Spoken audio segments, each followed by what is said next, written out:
Hello students.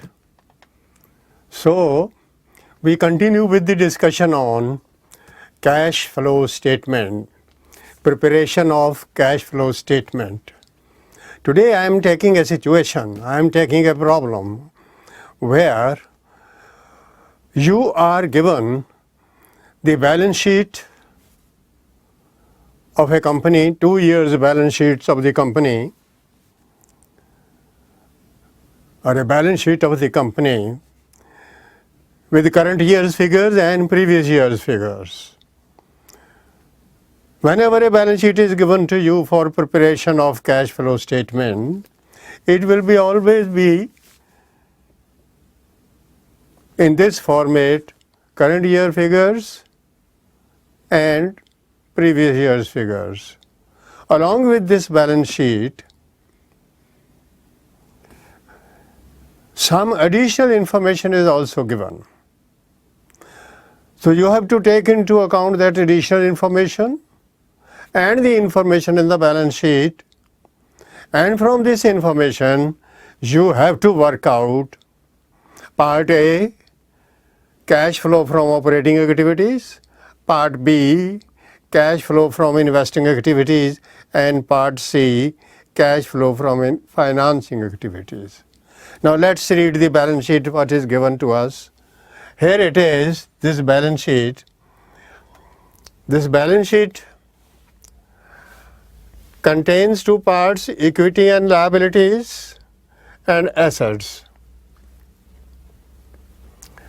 In equity and liabilities, see, you have shareholders fund, there is share capital.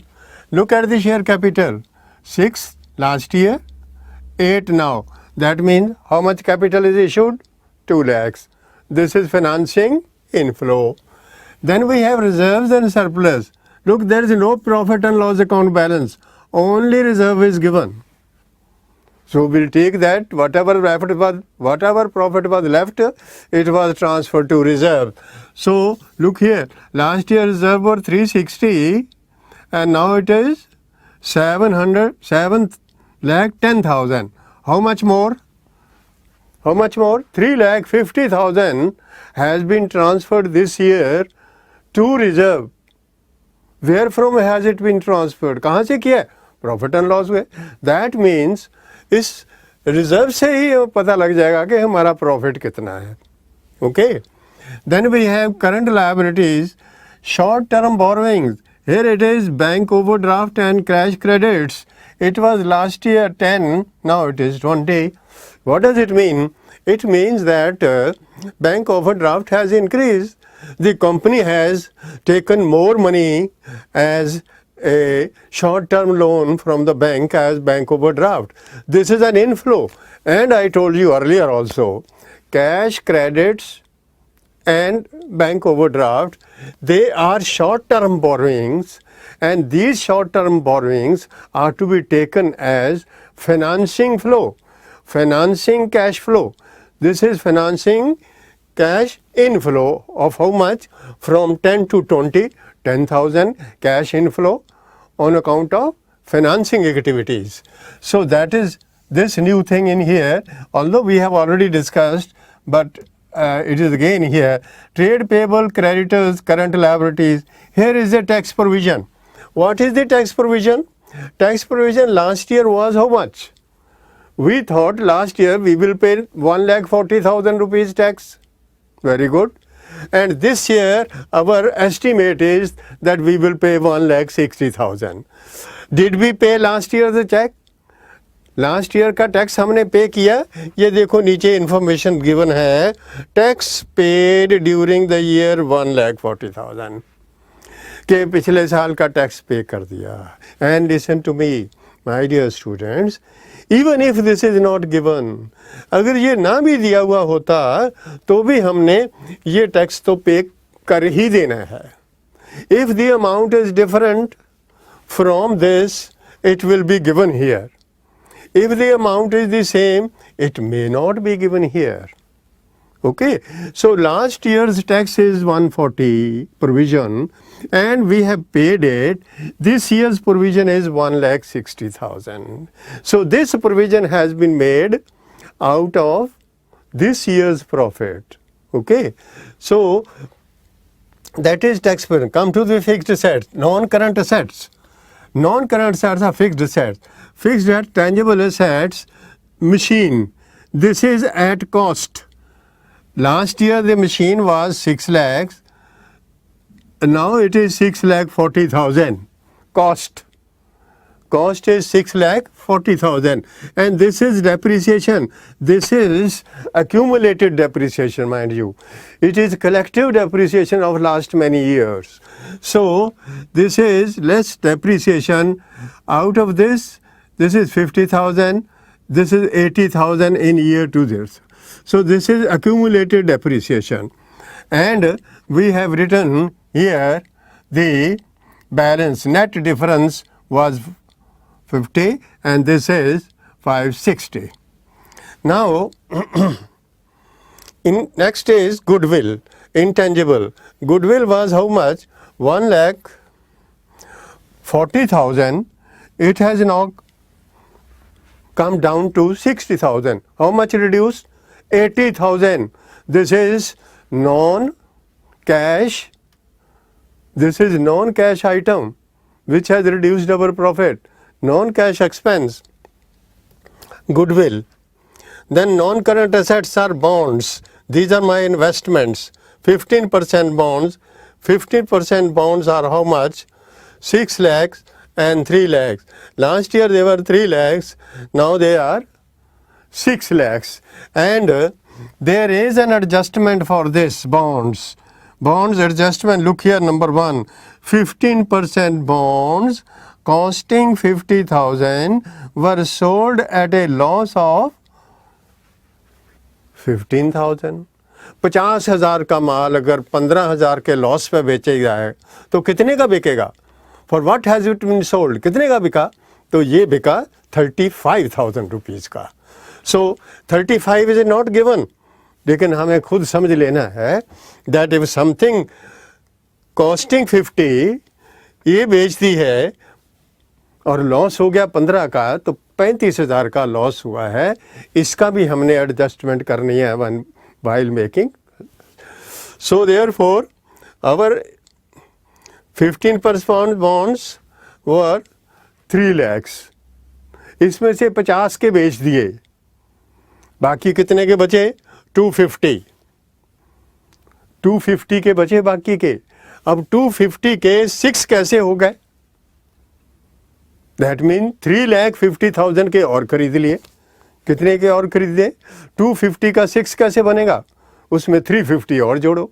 तो 350 के हमने और bonds खरीदे. ये इन्वेस्टिंग आउटफ्लो हो गई 350 की. सो यहाँ से आए हम. अच्छा, एक एडजस्टमेंट इधर यहाँ नीचे और भी है. ये है मशीन के लिए. ए मशीन कॉस्टिंग 40,000 जिस पर depreciation accumulated depreciation 8,000 sold for 30,000. सोचो जरा, मशीन कितने की? 40 की. उस पर डेप्रिसिएशन कितने की?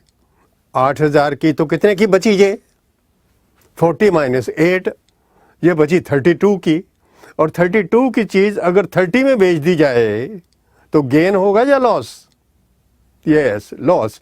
How much loss? 2,000 रुपीज़ का लॉस हो गया हमें. तो ये एडजस्टमेंट जो है, this one additional information, it will be taken into account while finding out what is the purchase of new machinery.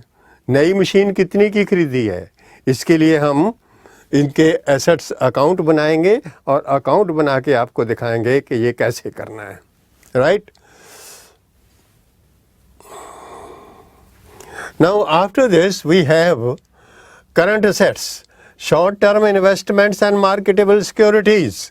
इसके लिए नीचे नोट दिया हुआ है, short term investments cash equivalents are cash equivalents. ये कैश इक्वलेंट है, मतलब इसको आपने ये शॉर्ट टर्म को इसको कैश इक्वल के साथ गिनना है. कैश इक्वलेंट मतलब ये शॉर्ट टर्म सिक्योरिटीज साल के शुरू में थी 40,000, 40 प्लस 60, तो in the beginning of the year cash equivalents will be 60, 40, 1 lakh. End of the year it will be 80, 40, 80, 60, 1 lakh, 40,000. In the beginning of the year दोनों जोड़ो 1 lakh. End of the year ये 140. Okay, this is how you have to treat this. So cash equivalent will not be taken only 60, it will be along with this, mind this is given here. Even otherwise also we can treat marketable securities as cash and cash equivalents. Stock and trade is current asset, debtors are current assets. ये हमने discuss कर लिया. अब देखें इधर ये वाली discuss हो गई, टैक्स पेड हो गया. इंटरेस्ट रिसीव्ड ऑन 15% बॉन्ड्स, ये है 15% बॉन्ड्स हमारे पास. 15% बॉन्ड्स पर हमारा इंटरेस्ट रिसीव हुआ है 40,000 interest has been received on these bonds. Okay, so we will see that this item is 15% interest received on bonds is an investing item, but it has been taken as operating क्योंकि ये profit में मिल चुकी है. तो इसकी adjustment हम करेंगे non operating items में भी करेंगे और इन्वेस्टिंग में भी करेंगे. कहाँ करेंगे? नॉन ऑपरेटिंग ऊपर करेंगे ऑपरेटिंग एक्टिविटीज़ में, और नीचे इनको फिर इन्वेस्टिंग में लगाएंगे जहाँ ये इनकम गिनी जाएगी. Now all these 1, 2, 3, 4, 5 adjustments have been taken and we have discussed this whole balance sheet, right? So therefore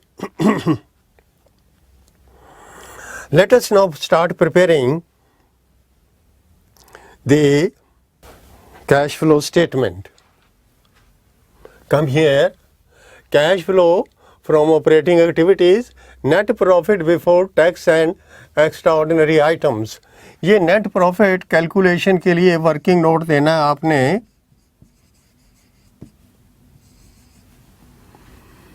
working note देना है.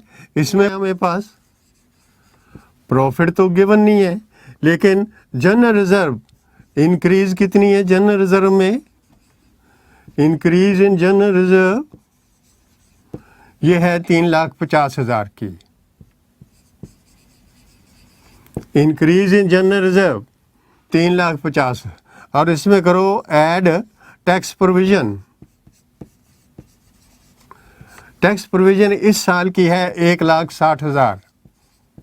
पिछले साल का पे कर दिया तो ये हमारा आ गया 5,10,000. This is net profit before tax. This is net profit before tax.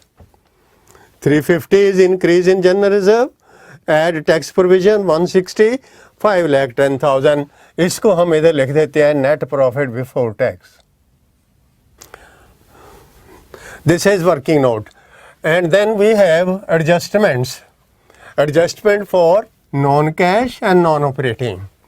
पहले नॉन कैश की देखें. Non cash is we have depreciation,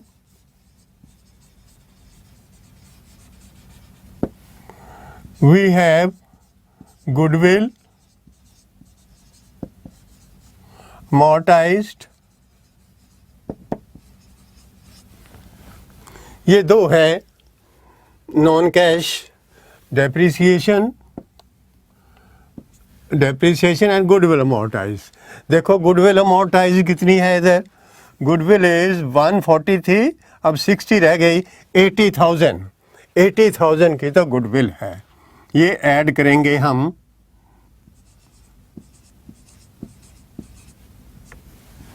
now come to depreciation. Depreciation कुछ हम वर्कआउट करके देखते हैं कि कितनी डेप्रिसिएशन है हमारी जो इधर लगानी है. डेप्रिसिएशन इज, हमें फिक्स्ड एसेट अकाउंट बना के देखना है. फिक्स्ड एसेट्स ये फिक्स्ड एसेट्स अकाउंट है।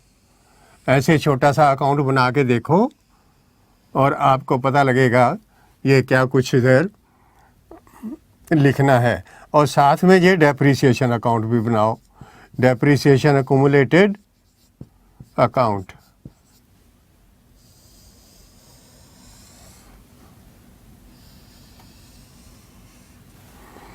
डेप्रिसिएशन कितनी लगानी है, we will see here. Assets हमारे पास ओपनिंग बैलेंस है, ये कॉस्ट पे लियो। कॉस्ट, हम कॉस्ट लेकर करके दिखा रहे हैं आपको। कॉस्ट कितनी है हमारे पास, 6 लाख की। 6 लाख की कॉस्ट है ये। और इधर हमारे पास बैलेंस है, क्लोजिंग बैलेंस, वो है 7, कितना है ये, 6,40,000।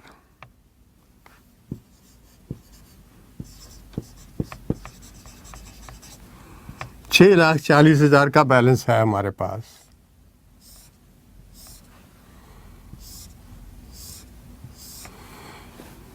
और इसका बैलेंस कितना है,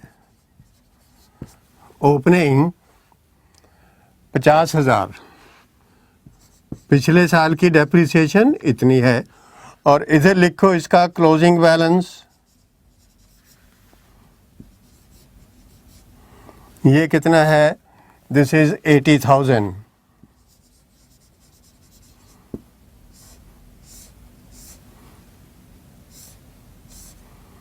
This is what's given to us. This is cost, this is cost, और this is the depreciation on this. घटाएं, ये इसमें तो 5,50,000 और ये डेफिनेटली इसमें से घटाएं तो हमारे पास ये आ जाता है 5,60,000, 5,60,000। ठीक है। अब हमारे पास एडजस्टमेंट जो गिवन है इधर, ए मशीन कॉस्टिंग ₹40,000, ये कॉस्ट है। इसमें से 40,000 की मशीन हमने बेची, ये बेची 40,000 की मशीन, ये हमने 30,000 में बेची। ये 30,000 तो हमारे इनफ्लो होगी और इस पर हमारे डेप्रिसिएशन भी लग चुकी थी। हाउ मच वाज डेप्रिसिएशन, ये डेप्रिसिएशन 8,000 की थी और ये इसमें मिली हुई है। इसमें से 8,000 की डेप्रिसिएशन ये फिक्स्ड एसेट में ले जाओ, ये डेप्रिसिएशन इधर आ गई, ये सेम है, इधर चली गई। अब हमारे पास इधर लॉस आ गया, लॉस ऑन सेल।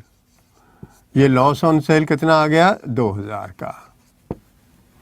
अब देखिए हमारे पास 30, 38 एंड 40,000 की मशीन इसमें से निकल गई। अब 40,000 की मशीन निकल गई तो इधर साइड का टोटल बन गया 680 और ये 680 अगर यहाँ लिख दें, ये आ गई परचेज ऑफ न्यू मशीन मेरे पास 80,000 की। ये हो गया टू बैंक, ये न्यू मशीन खरीदी गई। ये हमारी इन्वेस्टिंग आउटफ्लो है, ये इन्वेस्टिंग इनफ्लो है। इन्वेस्टिंग में ये दो, ये तो बात हो गई इस अकाउंट की, इनफ्लो और आउटफ्लो पता लगा।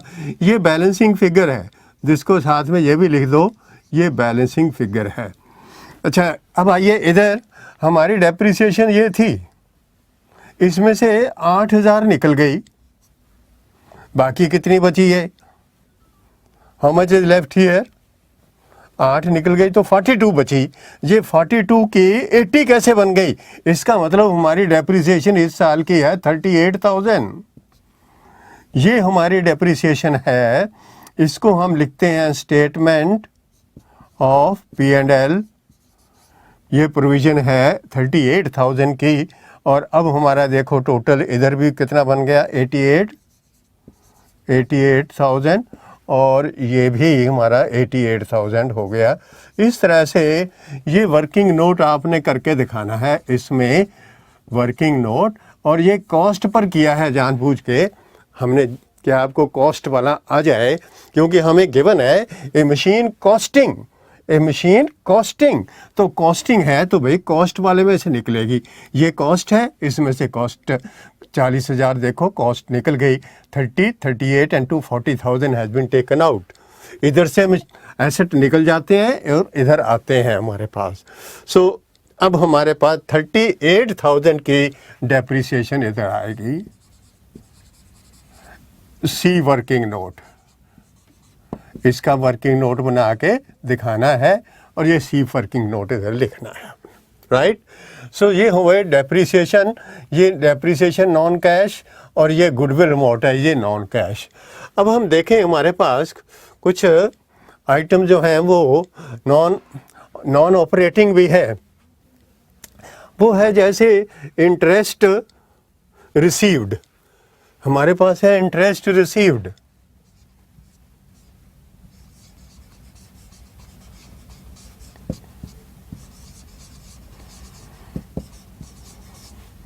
इंटरेस्ट रिसीव्ड ऑन बॉन्ड्स, ये हैं बॉन्ड्स, ये बॉन्ड्स हैं, इन पर नीचे लिखा हुआ है interest received on 15% 40,000, interest received is 40,000।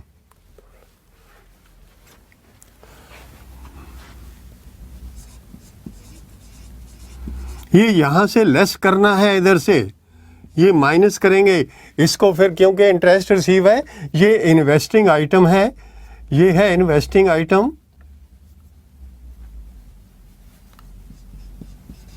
इनको इन्वेस्टिंग में ऐड करेंगे, यहाँ से निकाल दिया है, इन्वेस्टिंग में ऐड करेंगे। और आपने देखा होगा जब हम पढ़ रहे थे सारी चीज़, हमें दो लॉस ऑन सेल हुए हैं। एक तो लॉस ऑन सेल हुआ है हमारे पास machine, loss on sale of machine, ये तो आई थिंक आपको याद ही होगा, 2,000 हुआ हमें, कितने का हुआ है, 2,000 का। और एक और लॉस हुआ था, कौन सा था वो, बॉन्ड बेचे थे हमने, जिस पर हमें लॉस दे दिया था इधर एग्जामिनर ने, इन्होंने कहा कि वे 15,000 का लॉस हुआ है, यहाँ पर दे दिया लॉस, हमने यहीं से ले लेते हैं, अकाउंट बनाने की ज़रूरत नहीं है, ठीक है। और हमने इधर लिख देना है loss on sale of bonds, ये लॉस हमें हुआ 15,000 का, ठीक है। So these are 1 2 3 4 5 items which represent non cash and non operating. अब इनका आप टोटल करके देख लो कितना बनता है, ये बन जाता है 78 80। So just total it up, it comes to 80 minus 40, कितने बचे, 40, 40 and 38, 78, 78 and 2, 80, 80 and this 95, ये बचे 95, this is 95।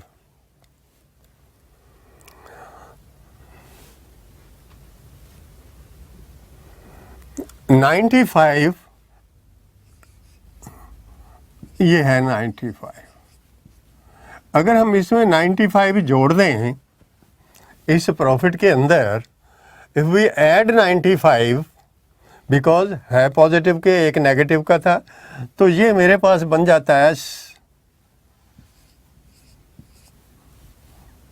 50 इतना। This is point number 2।